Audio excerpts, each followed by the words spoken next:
Maswerteng hapon po mga ka-STL. Narito na po ang resulta ng STL Pampanga para sa araw na to.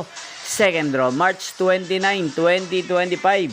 Araw ng Sabado. Naway ang mga natayaan niyo pong mga numero kanina ay manalo nawa ngayong hapong ito, 4 PM. Kaya kunin niyo na po ang inyong mga tickets.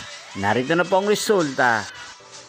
Ang mga numerong nanalo sa STL Pampanga ngayong hapong ito, March 29, 2025, 4 PM, second draw result, 31 at 7 in exact order sa lahat po ng tumaya kanina sa STL Pampanga para second draw ng 31 at 7. Congrats po sa inyo, panalo po kayo. At ngayong hapong ito sa STL Pampanga, atin pong i-shoutout si Ate Erin ng Pampanga. Shoutout po sa inyo, Ate Erin. Sana po ay swertihin din ang mga numerong tinatayaan nyo sa STL Pampanga. At sana ay nasa mabuti po kayong kalagayan. Ganyan din po sa lahat po ng mga taga Pampanga dyan na lagi pong nanonood sa channel na to. Shoutout po sa inyo. Inyo pong napanood ang resulta ng STL Pampanga sa channel na to, Roderick Hernandez TV. Magkita-kita pong muli tayo mamayang alas 8 ng gabi. Thank you for watching.